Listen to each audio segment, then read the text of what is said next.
Halo Zap, ketemu meneh. Kita ketemu lagi di edisi kedua Radar Jogja bercerita. Ya, oke. Kalau kemarin saya sedikit bercerita tentang bagaimana perkembangan atau sedikit sejarah tentang Jalan Malioboro. Kali ini saya tetap akan bercerita soal Yogyakarta, kota Jogja, karena memang konsepnya nanti ini lebih ke super lokal. Jadi bagaimana nanti akan menggali hal-hal atau tempat-tempat sesuatu yang berkaitan dengan kota Jogja. Kali ini di tengah cuaca yang sangat panas, ini kebetulan hari Selasa tanggal 15 Oktober 2024, cuacanya panas, panasnya sangat terik, dan konon kabarnya ada kabar dari BMKG, Badan Meteorologi dan Geofisika, Badan Meteorologi, Klimatologi dan Geofisika, yang menyebutkan bahwa hari-hari ini adalah hari-hari tanpa bayangan. Apa artinya itu? Jadi ketika kita ada di luar, di siang hari, tengah hari gitu, itu cahaya matahari betul-betul ada di atas kepala kita. Jadi seakan-akan hari tanpa bayangan. Jadi bisa dibayangkan bagaimana panasnya kota Jogja dan sekitarnya dan bagian-bagian lain dari Indonesia kita. Oke, kembali kepada topik.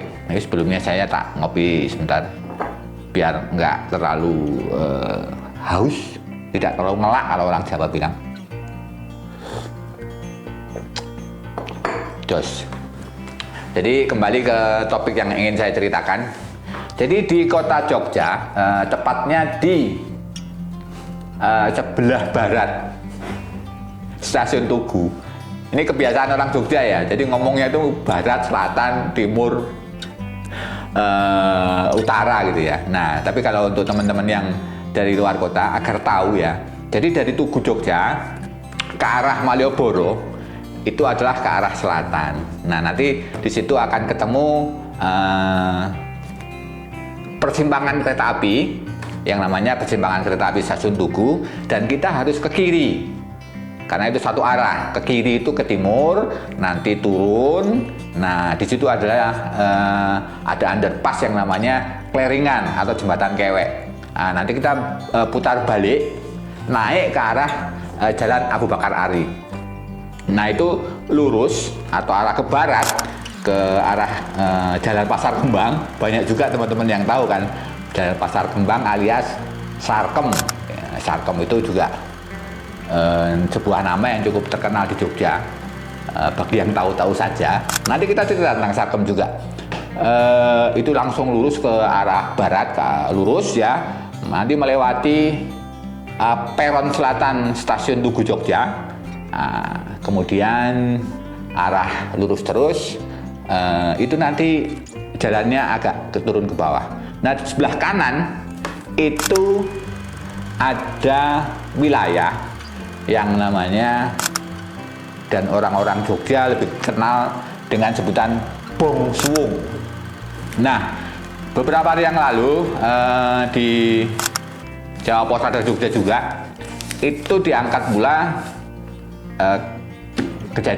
bukan kejadian ya, tapi pihak KAI mengosongkan daerah Bong Suwung itu karena memang lokasinya berada di sebelah selatan rel kereta api persis. Jadi lokasi tersebut diklaim merupakan adalah milik PT KAI, dan akhirnya setelah banyak penolakan, setelah ada pendekatan yang tepat dari PT KAI maupun pemerintah daerah setempat, akhirnya warga yang ada di Bong Suwung itu diajak rembukan dan diharapkan bisa mengosongkan lokasi Bong Suwung tersebut.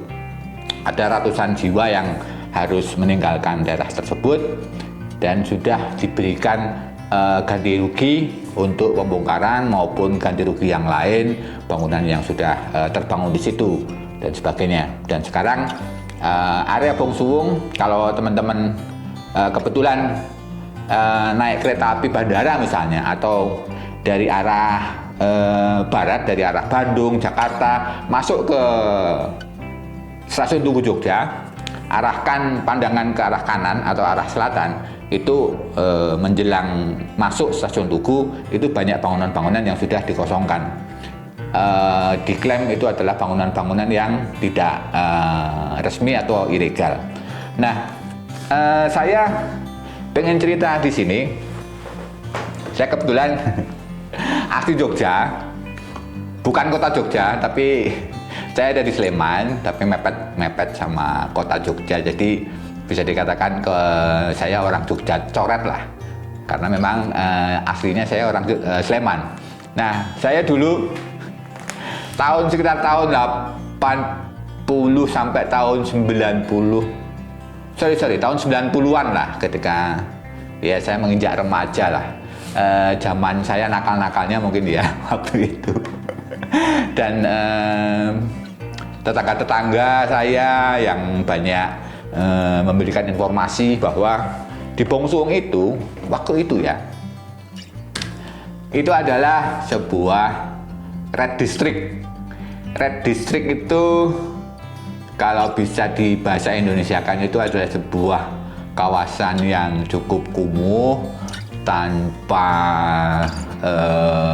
penguasanya hanya para orang-orang yang sudah lama di situ dan sudah terkenal di situ. Banyak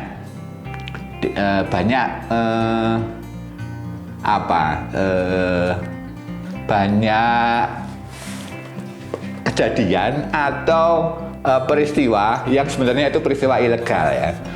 Jadi dulu perjudian ya, judi itu masih banyak terjadi, meskipun sudah banyak juga larangan-larangan yang dikeluarkan oleh penguasa saat itu, pemerintah waktu itu. Namun biasalah ada sebagian warga yang curi-curi kesempatan untuk tetap menggelar acara ilegal itu. Judi yang namanya judi Ciliwik. Nah, judi Ciliwik itu semacam dadu gitu, ada logo-logonya gitu, ada Ciliwik, ada hijau, merah, terus apa lagi ya, angka 2 kalau nggak salah, saya agak lupa. Terus dikasih di lodong itu tempat kue yang kayak kongguan itu, tapi yang bulat itu teman-teman. Nah, itu nanti terus dimasukkan dikasih di dasar gitu, terus digluduk gitu. Nah, karena suaranya gluduk gitu, kadang ada juga yang mengatakan kalau itu adalah judi utuk atau judi Ciliwik. Nah, di situ nanti banyak bandar-bandar yang menggelar kalangan itu apa ya kalau bahasa Indonesianya ya. Jadi di sini ada bandar 1, di sini ada bandar 2, bandar 3, bandar 4 dan seterusnya. Nah, di situ nanti orang-orang pada duduk bersila maupun lesehan di tanah yang ada betul-betul persis di sebelah dengan rel kereta api itu atau daerah Bongsung itu.